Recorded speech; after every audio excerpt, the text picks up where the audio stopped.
In this video, we're looking at top sales mistakes for company names or product names. Mistakes that people make when they name something that's going to be used commercially. Hi, my name is James Newell and I teach people how to sell, and in these videos we look at how to find, engage, close and follow up your clients, as well as understand the psychology and the behavior of your buyer. In this video we're looking at how you name something commercially, and more importantly the really simple mistakes that can creep in and can cost you commercially because people just don't connect with or understand your offering. So let's get straight into it. Mistake number one is the name isn't easy to read, write, speak or spell. Now this seems really basic and obvious, but if you think about certain names of companies, particularly luxury brands in particular, is it Hermes? Is it Hermes? It's hard to know.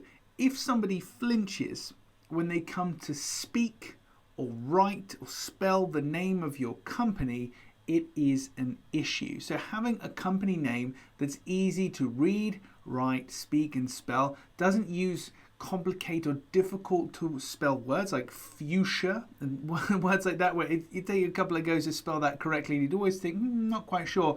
It's got to be easy to read, write, speak and spell first and foremost. And this is all about the path of least resistance, making yourself as easy to deal with as possible. If your name's difficult to read, write, speak or spell, it's just a tiny little barrier. It seems insignificant, but it's a tiny little additional barrier to me doing business with you.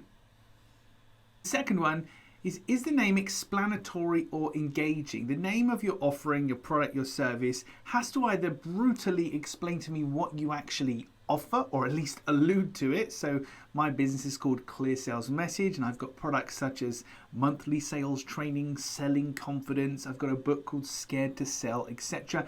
And from those names you should be able to guess at what you think you're getting, and you should be right or at least in the ballpark. So it needs to be explanatory and or engaging or intriguing. It needs to pique my interest in some way. If it doesn't tell me what it is, or if I cannot guess, then it's absolutely not going to work. And like being easy to read, write, speak and spell, it's a seemingly unnecessary impediment to me doing business with you.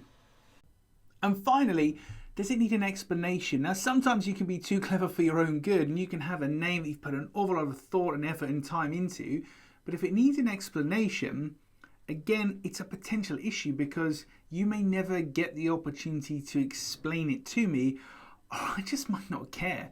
Ultimately, you need to appeal to me as your buyer. I have to understand what you offer. I have to understand what that means to me, and I have to be engaged by it. So if you've named your business after a road you used to live on, or a distant star, or a Latin concept or something like that, well, that's great. But if it's an impediment to me understanding what you're actually trying to sell to me, if it's an impediment to me actually knowing what that's going to mean for me, then it's an impediment to me actually buying from you. So if there is a story that has to come with your name, if it needs an explanation, it's a common mistake that lots of businesses make. And when you have these kind of abstract names, well, on the face of it, they don't really mean anything, but they've got a nice story behind them.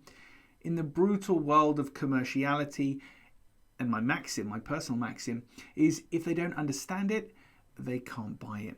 So if I'm called Clear Sales Message, you can take a guess at what you think I do. You should be absolutely right, or at least in the ballpark. If I'm called Ascentia Consulting or something like that, and I've got an abstract word, not only is it not easy to read, write, speak or spell, you have no idea what I do. So it's a potential impediment. And if I'm in competition against that particular company, if I've got a more explanatory or intriguing or engaging name, then I might just get the edge on them in my advertising, online, wherever they might happen to see me, because they're a step closer to understanding what they're actually going to get and what that means for them. So the top three sales mistakes when it comes to company names are: it's not easy to read, write, speak or spell. So think about the basic mechanics of the language. It's not explanatory or engaging, so it doesn't actually really tell you what you get or relate to the offering in any real way, shape or form, and I can't even guess and connect the dots. And then finally, it might need an actual story to explain it. So it might be so abstract, but it's abstract for a reason, because there's a particular backstory, etc., which is seemingly nice, but in a commercial world, it goes against you. Okay, so that's it for today's video. Top sales mistakes when it comes to naming a company or a product or an offering. I'd love you to put in the comments below any weird and wacky, wonderful names of companies or offerings that you've seen that are either difficult to read, write, speak, and spell, or just completely abstract. So that's it for this video. I'll see you in the next one.